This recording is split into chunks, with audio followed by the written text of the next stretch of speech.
What is up, everybody? Welcome to the first edition of the Shot 3 from the Tee podcast. I should say not first edition, the first full field edition of the 2020 campaign. I think I'm on number 10. I'll make sure that I get the actual number next time for coming out. I am your host for the first little bit of this podcast. Again, it's about a 20-minute podcast, 25 minutes, somewhere in that range. Second segment, I'll be joined by Matt Jones at Matt Jones TFR on Twitter. He's going to make sure that I'm looking at the right stats for the week. You know, sometimes I can go off the reservation or maybe go too traditional for some. So I'm going to have Matt make sure he keeps me in line, and we'll give you a few plays that we've ironed out as good statistical fits for the golf course Wailea Country Club. As I mentioned yesterday, plenty of times, Wailea, this tournament's been around since sometime in the 60s, so we've got plenty of information to go off of.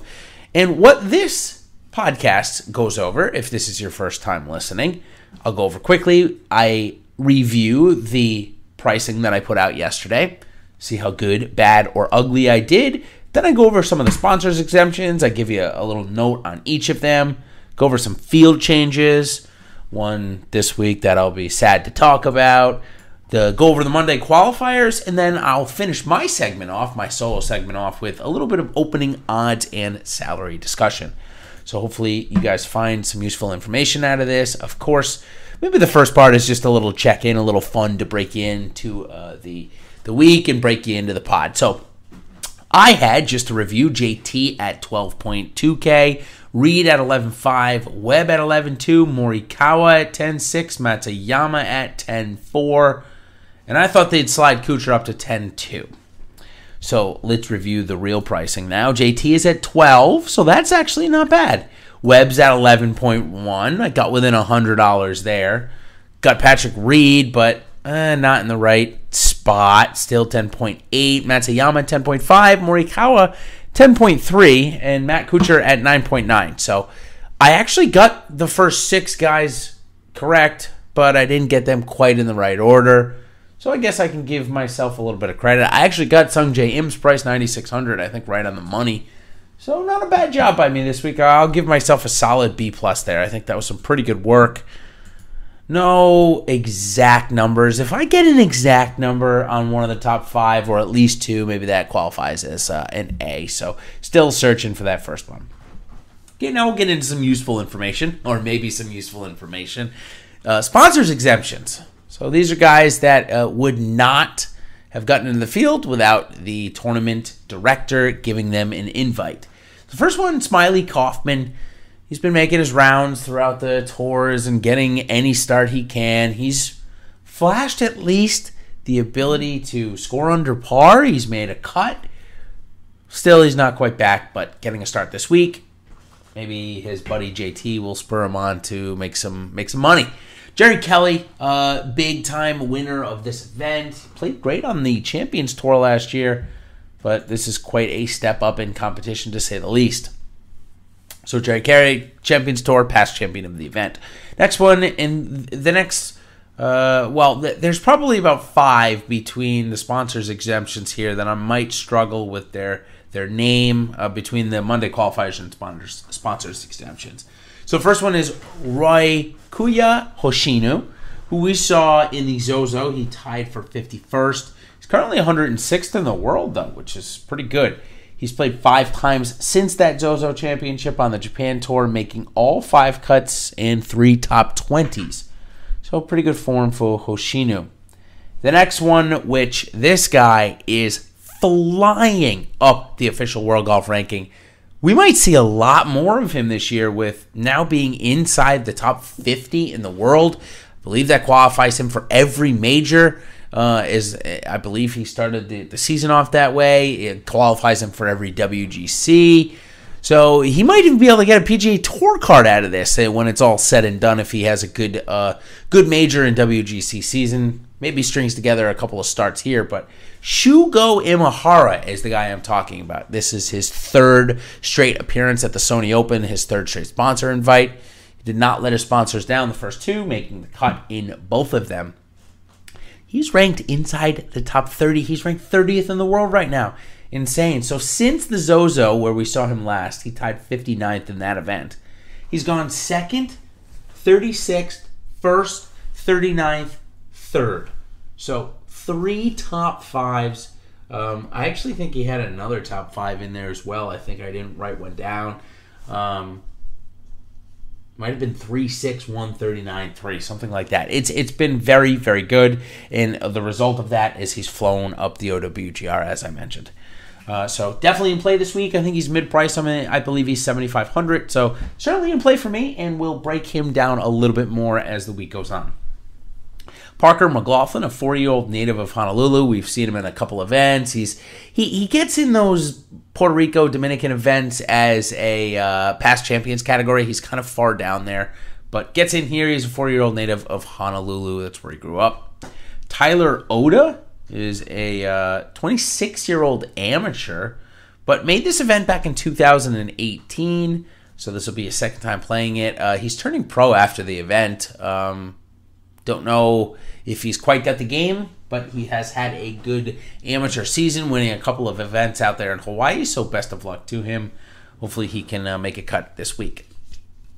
These next couple might struggle with. Kazuki Higa, ranked 153rd in the world. He's gone on a tougher stretch as of late on the Japan Tour with no top 10s in his last 5 starts, so not something you want to see come into play against the biggest and baddest PGA Tour players. Maybe not all the biggest and baddest, but certainly if you can't get a top 10 in the Japanese events, I don't know if playing against Justin Thomas and the gang is going to help your fortunes, but still, you never know what can happen. Coming over here, getting a start, maybe once in a lifetime kind of thing. Although we did see the next guy, Mikumu Horikawa. We saw him back-to-back weeks, actually, on the PGA Tour. 72nd at the Zozo, 49th at the WGC HSBC. Since then, he's had 6 starts with 1 miscut and 2 top 10s. He was at the Australian PGA Championship also a couple of weeks ago, made the cut down there. So not a bad player, Mikumu Horikawa.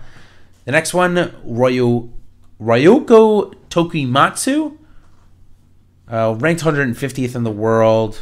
Looks like he's come in, made 9 straight cuts with 3 top 10s on the Japanese tour. So pretty decent form for Tokimatsu. Now we'll go into field changes, as that covers most of the, I think all of the sponsors' exemptions, at least of non-Korn Ferry Tour players. The 2 Korn Ferry Tour players getting a sponsor exemption this week that were in the finals. So it's not qualified as an official exemption. It's Anraban Lahiri and Michael Gellerman. They fall into that category. Next is the field changes. First one is a little heartbreaking, just because I love to see this guy make a couple of putts and get the masses riled up. It's just fun to see him get them riled up. It's that's what it really is. It's Jordan Spieth. He's out due to the bad conditions and not wanting to fly. 8 hours, and supposedly he's sick, but I don't know if I buy that. Maybe he is. He's out. Nelson Ledesma is in. Aaron Badley is also out. Vincent Whaley gets that spot.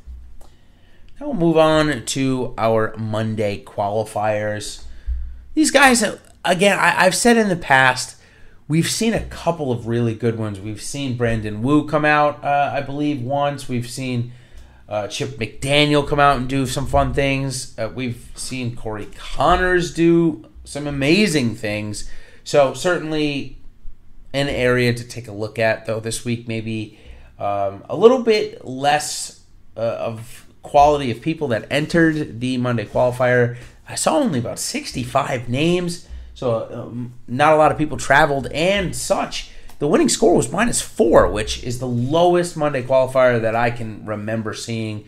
Isaiah Salinda, sadly, who we've seen a couple of times and have a good start, make a cut, and make some money, was out there and lost in a playoff to get in. He lost to Jared Swada, who also played in last year's Sony Open and missed the cut. Hasn't made a professional cut since week 23 on the Mackenzie Tour, so bad stretch of golf for Jared. Maybe this will be a turn of events. The medalist from it was Rico Hoey, or Richard Hoey, a Korn Ferry Tour player. He ranked 97th last year on the Korn Ferry Tour money list, 24 years old. The next one is Tomoyo Aikimura, 24-year-old playing the Japanese Tour. No real great form as of late to mention. The next one is Toru Nakajima. I think. Again, I'm doing my best here, folks. I apologize if I buff this up. He's ranked 952nd in the world and playing on that Japanese tour. I don't really think Nakajima is someone we got to worry about this week, but hey, you never know. And then Jared Swada was the other guy, and I've already talked about him. So that covers the first part of the podcast. Well, now I'll transition into talking about some of the players this week that will certainly be in play with my opening odds and salary discussion. First one I want to talk about is Sung J M. I spoke about Sung J M yesterday on the podcast, and I've been talking about Sung J M at length over this off season, about him ready to take that next step and really become a PGA Tour winner and a force to be reckoned with. Not that he wasn't last year, I just think he's ready to take that next step. Here he is coming in at 9,620 to 1 odds. I like both of those numbers a lot. I know that JT is in the field and a great player, but with JT coming off of a pretty emotional win in terms of having to go those extra holes with Patrick Reed, obviously playing a hole that he's not necessarily or wasn't necessarily comfortable with, maybe it all takes a toll on him, and it allows a guy like Sung J M to get in there and maybe get his first ever win on a course where JT certainly won't be able to use his extreme length, or more length than Sung J M has, certainly to his utmost advantage. So maybe take that a little bit. 20 to 1 odds can get decent odds on the top 10 and top 20 for them as well. Next guy is a guy I loved at this course last year after seeing him at the TOC, was Andrew Putnam. He had a great week at the TOC, came right back and had another very good week. He's above 50 to 1 in some places. And then for my third guy, it's taking that theme of Andrew Putnam playing well at last year's Tournament of Champions, translating it over to the Sony Open the next week. Lanto Griffin has certainly got an opportunity to do that. Sebastian Munoz is another one, and I know I'm giving you 2 plays, but Munoz actually had a triple bogey on the 18th hole one day, which it may not be the easiest hole, a 640-yard downhill par 5, but certainly a triple bogey should not be in play. So Sebastian Munoz really would have been 6 under, which would have gotten him right in a tie with Lanto Griffin just outside the top 10. So Sebastian Munoz, certainly like him as a bounce back this week. And Tyler Duncan was the third guy from the Tournament of Champions last week that I think could have a good translate into this week, and all of them are pretty reasonably priced. All of them above 50 to 1. I believe the longest is Duncan at 100 to 1. I believe Griffin is 66, and Munoz, I believe, is right around there as well. So hopefully that gives you a pretty good start, a few guys to maybe lay a few dollars on in the betting markets before something else happens and maybe their odds go down and get a little shorter. So Sung J M, Andrew Putnam, and if I had to pick one of the Tournament of Champion guys, I'll go with Lanto Griffin. I think he sets up similarly in style of game to Andrew Putnam, so I hope it translates here. So I'll take just a quick little break for you guys. Hopefully it's only a couple of seconds before I bring Matt Jones on, and we'll be chatting about a couple of things. Until then, everybody, cheers. Hope you have a great rest of your week. Of course, if you're looking for more content, we've got plenty of stuff on the site. Go ahead and check it out at osmo.com/PGA. If you're not an osmo.com plus member, want to see all of our player pools, all our player projections, all of that type of stuff, we've got 2 great specials going on. You can join on the golf side for just $1 using PGA 2020 up through January 12th. And then we've got a site-wide $20 for 20 days where you get all access, everything that we offer for $20. That is just the normal 2020 at your checkout for the coupon code. So 2 great promotions going on there. Definitely try and take advantage of those as they come along. Just making sure here, I didn't want to give you guys the wrong information. I'm sorry. It is use promo code 2020 for the $20 for 20 days promotion. That's going to end on January 10th, so a couple of more days to get that in. Really good one there. You get it all. This includes player projections, ownership projections, rankings, Slack chat, lineup builder, all of them. So really good to use that and to get in for the end of the NFL season. Of course, the NBA is in full swing, so really good time to join there. Of course, Ben, I will be on the airwaves with Ben on Wednesday night, 8:30 for our Live Before Lock show. We've got a ton of fun with that. We had a great opening to that, so hopefully you'll come in and join us. And if not, we'll see you on the other side. Thanks, everybody, and have a good couple of days. Cheers.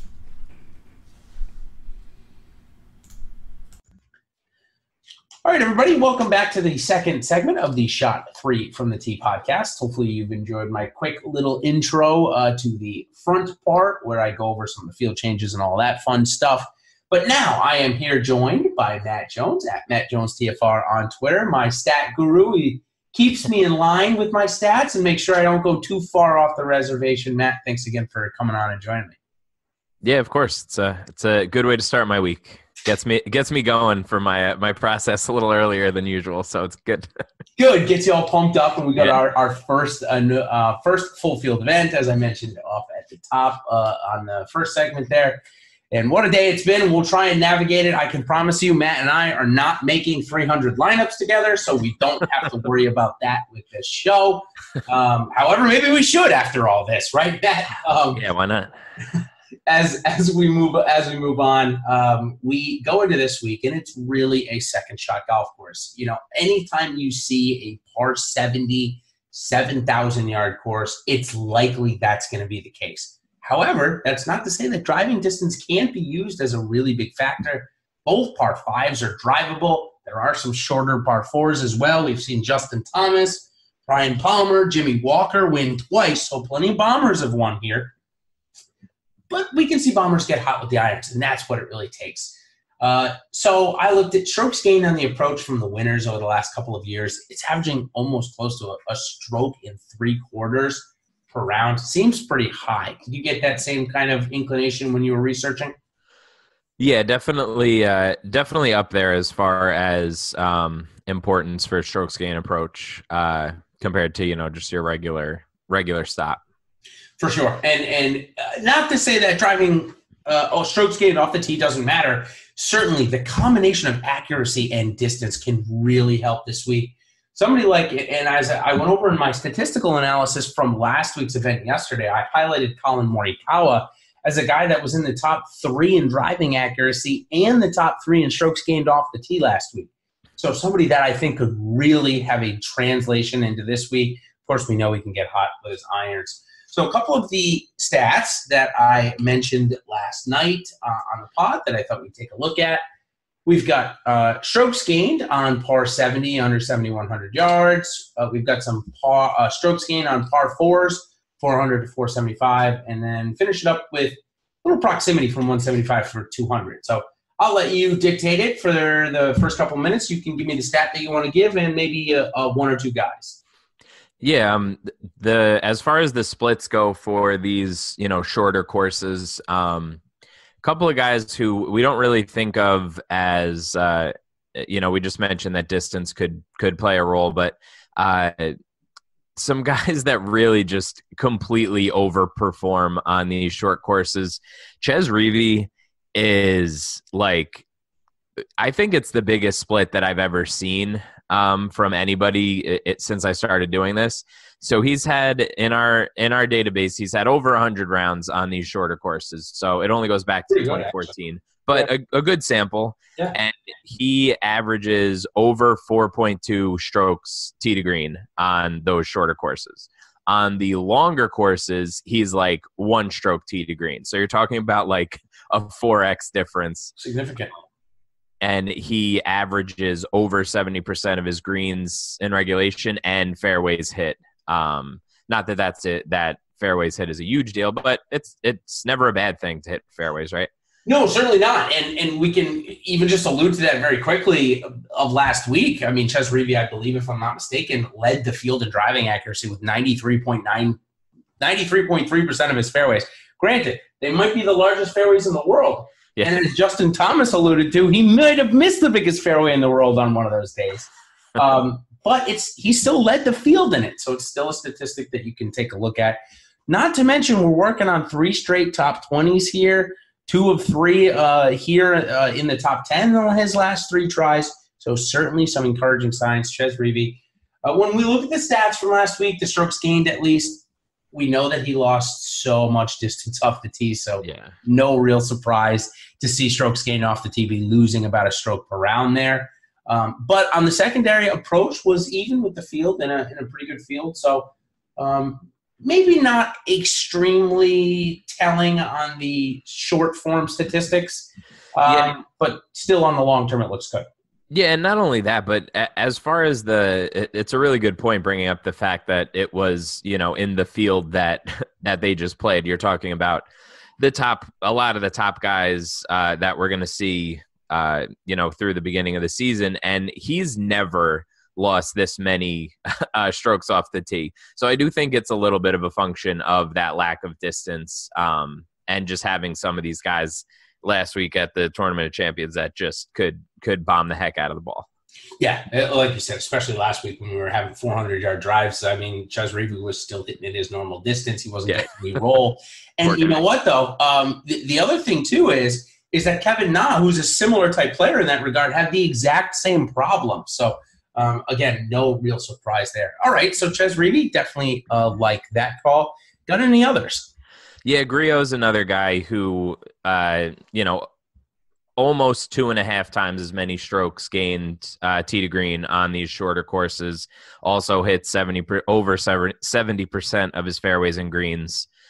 So big positive splits there. And then obviously, whenever we talk about shorter courses, I feel like people think about Brandt Snedeker, and that kind of carries through with the splits as well. Same deal, about twice as many strokes gained tee to green on these shorter courses. Yeah, and interesting on Brandt Snedeker, I do think he's a real GPP play, real boomer bust. Kind of showcased that at almost every course, but certainly here too. He's got 2 top 20s and a missed cut in his last 3 trips here. Griot has made the cut each of the 3 times he's made the trip over to Oahu and to Wailea Country Club, but nothing really great, only 1 top 25. Yeah. I think a lot of people, though, will battle this week with this exact scenario. Emiliano Grillo and Lanto Griffin. Saw Lanto Griffin come out last week and play really inspired for all intents and purposes. So I think that'll be a big decision this week for DFSers. Do you think they just go right back to Lanto Griffin, or do you think that the new season will mend some wounds of the Grillo fanatics? Yeah, I think that Grillo has this tendency of forget about boomer bust from his performance. It's boomer bust for his ownership all the time. I feel like he's chalk, or he's 4% every single time we see him. But Lanto's ownership was has been absurd, through the fall swing. Even back to Houston, he was above 30%. So I think people are going to potentially gravitate a little bit more towards him. More towards Griffin than Grillo. Yeah, and maybe so. Maybe the recent form would suggest that would be the good play as well. Just thought price right around each other. Thought it was interesting. Yep. All right, any on the proximity of the 400 to 470 par 4s? There's no par 4s here over 480 yards, and there's only 1 under 400 yards. So I'm going to guess that's probably going to give us a decent amount of mid-irons into these greens. So I guess you can take it any mid-iron proximity and or par 4 proximity from 4 to 475. Neiman is Joaquin Neiman is 9,400. I think he's a little cheap. This is such it's a very heavily, I feel concentrated, I guess sort of from 8,500 to the top. It seems like you could interchange a lot of these guys up $700 or down $700 if you wanted to. And I think he's a little too cheap. He's second in strokes gained on par 4s of this distance, and he played really well last week. So he's a guy that I'm probably going to be prioritizing in a lot of the lineups I put together. Yeah. Now I'm not going to try and talk you off of it. All right. I'm going to turn a little. I'm going to turn a little maybe I don't want to say advanced golf. I was a PGA assistant pro for a couple of years, so it's not like I'm really that good. But what I'll say is that the way he played last week, using those worm burner drives, which they worked last week, they kept it out of the wind. He used the elevation tremendously. Really good to see out of a 21-year-old. He was really playing a old style of golf. It was fun to watch. He wasn't making many bogeys. make that many birdies. I think Cam Champ had more birdies than Neiman, but Neiman finished in the top 5. I'm a little nervous that he won't have as much to translate. He won't have as much shot shaping this week, but that low ball flight will certainly help him with the expected weather that's coming in. That's kind of been a big thing, or at least a big thing in the beginning of, my guy Jordan Spieth was supposed to play, and then all of a sudden it looked like it was going to be terrible weather, and all of a sudden he's under the weather, in quotation marks. So yeah, I'm not trying to talk you off him. I just think that the course setup for his style of game played so well for him last week. That doesn't mean he can't go out and translate it. Obviously, he feels like he's taken that next step in his career. He's talked about how important the President's Cup was for him. And at 21-year-old, I can certainly understand that. How about Sung J M? Does he pop up anywhere? I think this guy is as close to winning as you're going to get. So I'll probably ask you that every single week he plays if he pops in any of our stats. But was he a screener for you anywhere? Yeah, I think from just a general, just his proximity in general and what I'm projecting for him as far as what kind of shots he's going to see, he has one of the strongest course fit scores. I'm still tweaking that, so I'm not quite ready to unleash it. But okay. He's a guy that's definitely. It seems like he's becoming reasonably course proof. Like it's hard to picture a course that wouldn't fit his game in some way, right? Like he just seems like a translator. Everything out. He can go low when he needs to. Like he does a little bit of everything. He sure does. So we're coming to the end. We're coming up just on our about 12-minute mark here, roughly. So we always try on this part, at least we always try and throw in a against the grain, a behind the scenes, a guy that's really cheap or what we deem as relatively cheap coming in this field that statistically sets up pretty good. You want to go first? Or you want me to go first on this one? You go first if you want. Okay. He played pretty good last week at spurts. He went 68, 78, 69, 75. So maybe in round 1 we get our 68 or 67. I'm talking about Tyler Duncan. The guy just hits a ton of fairways and a ton of greens. I know that helps you on this course a lot. He's been out in Hawaii already for the week, so I like that. He's used to the wind that he saw out in Maui. So everything kind of lines up for Tyler Duncan.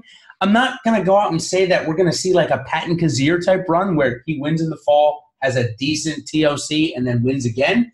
I'm not going to say we're going to see that at Atlanta Griffin either, but I think that Tyler Duncan, again, sets up pretty well. And I saw a good enough week out of him last week where at 6,800, I like him a little bit more than the 2-time champion Jimmy Walker, who we haven't seen play well in a little while. Yeah. I like that call. How about you? Anybody stick out to you? Kyle Stanley at 7,000. Yep. I had a feeling that was coming. Is just a guy that, like, the ultimate brand guy that I just can't quit. Like, cannot putt to save his life at the time. Just the approach numbers are just always so enticing. He finished, the last time we saw him was at the RSM. He finished in 30th place. But he lost like 3/4 of a stroke per round, just around the greens, and he was unbelievable with his irons. So if those irons are still clean, I think you could do a heck of a lot worse at 7,000 even for a guy like that. I actually just wrote up Kyle Stanley in my little course history article that I do for Awesemo. It is free, where I just give out all the course history and talk about a couple of stats that I found in researching that, trying to take bias out of it. And Kyle Stanley was actually one. He hasn't missed a cut here in the last 4 or 5 tries. One of 17 golfers in this field that have had a minimum of 2 starts to accomplish that feat. So hopefully that will continue on this week. So Matt, you can find your stuff over at RotoViz. I know you just came out with a bunch of great stuff for the PGA Tour season. Thanks for coming on again tonight. Of course, we've got a promo at Awesemo to join us for $1 for the next week for the Sony Open, and you'll get the Desert Classic. So, Matt, they can find your stuff on RotoViz. Are you on the sweat for DK yet, or not quite yet for the golf season? Yeah, that'll be coming. All the PGA stuff at RotoViz is free up through the Masters. So, Oh, that's great. yeah, That's so really check good. it out, and yeah. Awesome. Again, find that on RotoViz. If you need to find his stuff directly, check out his Twitter at MattJonesTFR. Matt, thanks again for joining. We will see everybody, including you, next week for the Desert Classic. Sounds good. Cheers, guys.